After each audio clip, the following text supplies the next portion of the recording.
Hey, how's it going everyone? You clicked on this video because you want some advice on how to boost that Acclaim rank, and don't worry, I've got you. But before we dig into this, let me preface it by stating that there are clear methods to the madness when it comes to boosting your Acclaim. But, in the end, it's a marathon, not a sprint. The goal is intended to be a stretch goal and not something you achieve immediately.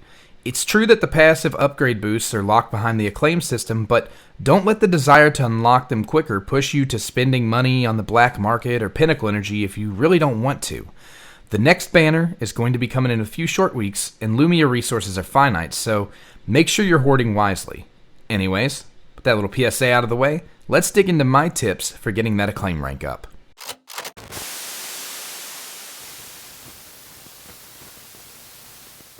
The biggest thing I can recommend right off the bat is to focus on one unit at a time. Resources are finite, so try not to stretch too thin. Focusing on one character at a time ensures that you won't spread too many resources too thinly and end up not having enough resources to take a character to gold. Speaking of taking a character to gold, try to make your immediate stretch goal getting 3 silver and 2 gold. Getting those nailed down will unlock the track fully, allowing you to progress the bar all the way. Getting 3 silver inherit means you'll have 3 bronze, unlocking the first 2 blocks, and then having 2 gold characters will allow you to unlock the final 2 locks, letting you extend yourself as far as you can using Acclaim XP. But don't be too eager. Again, resources are finite, so it's very important to complete what you can, but make sure to keep your eyes on your resources. From my experience, the goal weapons-wise should always be 1 mythic with double mythic perks and 1 exotic with Catalyst 2, and as many of the first 4 2-column upgrades as you can get. But at the least, aim for Catalyst 2 in the first 2 upgrades in Column 1. For weapon mods, focus exotic and level 5 mythic mods exclusively. Your choice engrams can help to attain that coveted level 5 if you don't have one, so use them freely until you land a stage 5. Speaking of, you should try to stick to 1 weapon set per character. You can do more than that, but generally speaking, doing more than that will really spread your resource allocation thin, so try to avoid it if possible, basically. Speaking of, you may have invested in some legendaries or rare weapons on the grind up, so don't forget to go back to those and refund any stuff you're not using. You'll get most of the resources you invested back, which is good because you can use it to further other weapons with those same resources. In addition, make friends with that recycle button and break down old weapons, mods, and artifacts you aren't using and don't need. I've almost got 3 gold characters thanks to the resources I've acquired doing this, and you'd be surprised at how many resources you can actually attain from breaking these things down. You'll want to use your pinnacle energy wisely as well. I know I'm always saying this, but a majority of the endgame items needed to increase your character's levels are locked behind the stamina wall, and that doesn't appear to be changing anytime soon, sadly. Given that that's the case, you'll want to plan accordingly. There are things you can do to stretch things out a bit. For example, if you play the Expanse, which is the best way to score fruits without using pinnacle energy, you can instead focus the energy into other activities that offer the materials you need for other items like weapons or characters. You can also run Singularity Chaos runs on basic rewards to farm for exotic artifacts. They're worth the investment, but you'll want to prepare to reroll a lot. Ideally, I aim to get my exotic artifacts up to about 380 plus each, which can be a resource intensive, so make sure you pay attention to your artifact stats, reroll pity counters, and resource counts in the left-hand corner of the reroll screen. In addition, it's worth noting that exotic artifacts are split into the 3 elements, but you can use non-optimal build artifacts for the power boost. For example, if you're building out a Stella, you can use any solar exotic artifacts you may have pulled for Wolf or Tan and already built up to power them. The same concept applies to a character of the same element. You'll also definitely want to play Calamity Ops. Yes, it will suck and you'll need a team, but presently it's the only way to get those coveted incandescence clusters without using material exchange. And clusters will be integral in getting characters out of bronze and silver without a doubt, since they play directly into the final level ups of your artifacts for every single character and are super rare.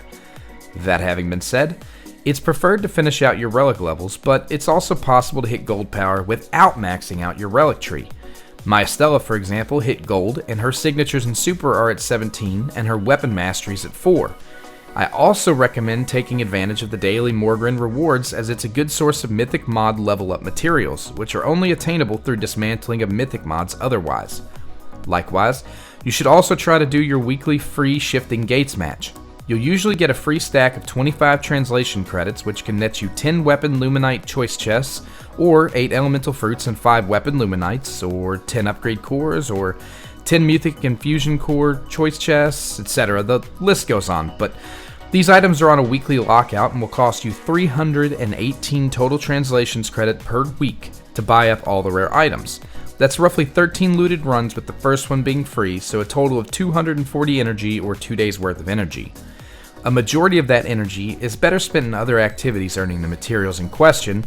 However, I do recommend picking up at least the elemental fruits chests and mythic infusion cores, as that's a total of 50 cores and 24 fruits, for a total of 5 looted runs, 4 pinnacle runs for a total of 80 energy. Significantly much more manageable. Lastly, my final advice is to try to aim to bring as many characters to silver tier as possible once you've gotten your 2 gold tier characters completed to open up the full acclaim tree.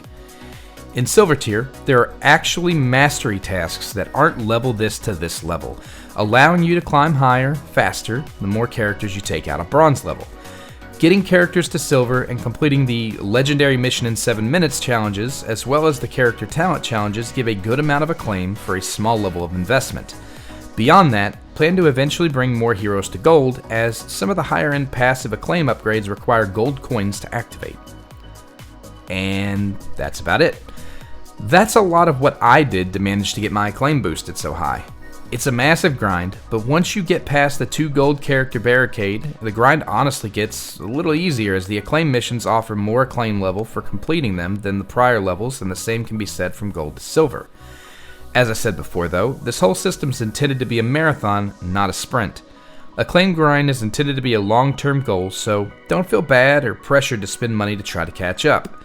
Move at a pace that matches the method within your means. Also note that a rising tide carries all ships. As you start to bring more characters to gold and upper levels, weapons, artifacts, all of those items will be getting leveled in the moment. Therefore, you can also apply those to other characters, boosting their levels as well. And in turn, you can bring those characters up to higher tiers as well. It all comes full cycle. Anyways, I hope this helps. Let me know if you have any tips of your own. Comment down below and let's build the list even further. Thanks for watching, and I'll see you all in the next video.